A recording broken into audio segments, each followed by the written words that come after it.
Hey, what's going on, y'all? Spence from OG Rawcast. Inclusion is like a drug. When you get a hit of that inclusion, everything you think about that crackheads, meth heads, ketamine, everybody, even weed heads, whatever you think the thing is, when they get a hit of that, you know how ecstatic they feel, how they woof, like they take off into the place that makes them want to come back over and over and over. That's what I think inclusion is if you're somebody who looks like me and you live here where I live in the US. And when I mean inclusion, I don't mean from your boys and from your people and other people who look like you. I'm talking about from the white class. When they say, "Man, I like how you're not like the rest of them." I bet you everybody black has heard that at some point. You're better at some for some reason to them than the other black people. What that's saying is I don't like your people. I never have. But like I'm okay with you for whatever this reason is that I told you. That's what that means. But when you okay, so you see who I had in the image, this officer, whoever he is, this black dude, who's going on every Nolan Wells like he's doing all this research for it and putting it out, and everybody in the community notices and knows that he will not ever say a disparaging word about these white kids. Never once. He will show them in the best light possible. He'll do it day in, day out, video in, video out. And he will give every favorable slide that he can to help them out. However, just look around at where you see him pop up. It's always disparaging of black people. It's always, and he is black, at least by skin. And he's looking to bash everything. So I think, what I think about when I think of this is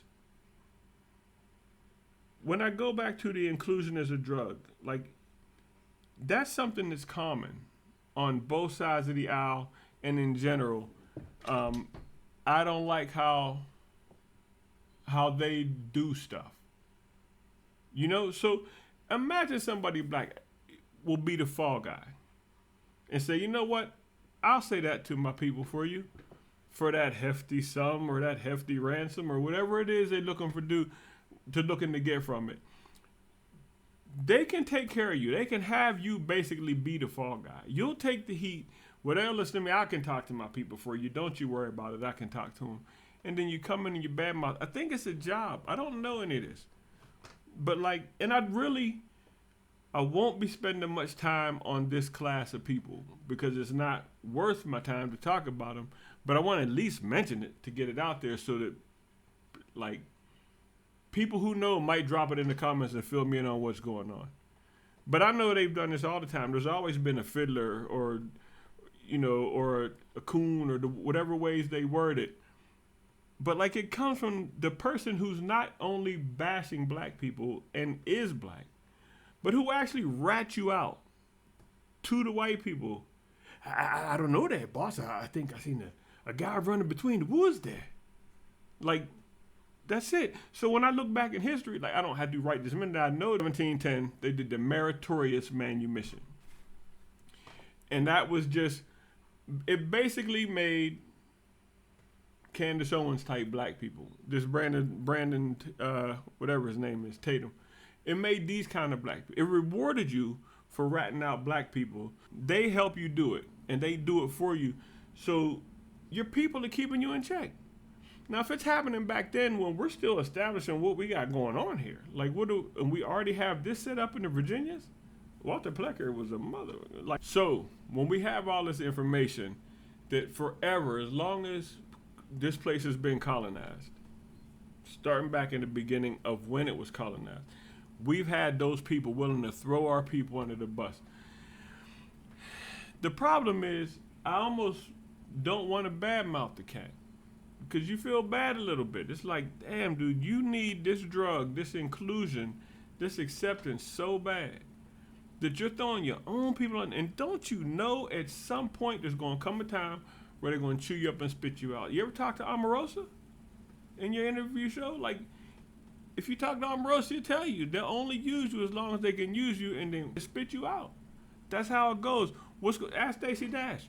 What's going to happen if you get spit out before you're able to do anything that you wanted to do financially or whatever you're doing this for? Maybe you really think it, which would be tragic. But maybe you're doing it because you just need to come up. And there's other little chubby guy. I can't remember his name. He's been bad. He'll do anything. He'll say anything that you pay for. If white people come watch his videos, he will cater to those 15,000 white. Like, he's that guy. He is a sell out. But he's also not from here. He's an African dude. And he'll admit that. Like, I'm just out here to get money. I'll say anything. Like, I'm not even trustworthy. So at least he admits it. The point of this video that I'm trying to stress is that inclusion is a drug. And I think it's harder for us to fight the effects of it once we hit it than if we never hit it in the first place. And I think my man, Weirdo, which still bugs me out. Why him? Like, why? He's not, like, classically handsome, I guess, in the way that you picture people. He's not very smart or smart at all. He doesn't have a particularly clean, crisp style. Like, I don't know why he popped off like that. But I think, he maybe was a cop and an athlete in college or something. Maybe those didn't work out. And he said, man, my two ways to make a name for myself didn't work. I don't know. I don't care. I'm still talking. I'm saying I don't care and I'm talking about it. But facts are facts. Somebody made that guy. So I'm not even mad at that guy as much as I'm mad at the people who created that lane for somebody to step into. So I don't know what we do about this. This isn't one of my actionable videos where I'm saying, here's what we can do to stop this. I don't really care what this dude does. I'm going to not watch anything that he produces. I'll continue to do that. I'll continue to not support him in any way. But he's going to be here because he makes white people happy, and that's the dominant society. And he does not have, he either believes what he says, God, that'd be tragic, or he just is like, I don't care, I'm taking the money. Everybody gets their shot. Some people don't recognize it. Some people don't want to take advantage of it. And he's an opportunist. And he said, I'm going to get mine. I'm going to cash. If I'm losing my people, I'm at least going to the bank and shing, and I'm going to cash it in. I hope that's what he's doing, man.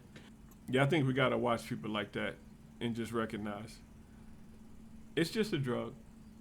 And until he gets brought off it, that's just what he's going to be, and other people like that.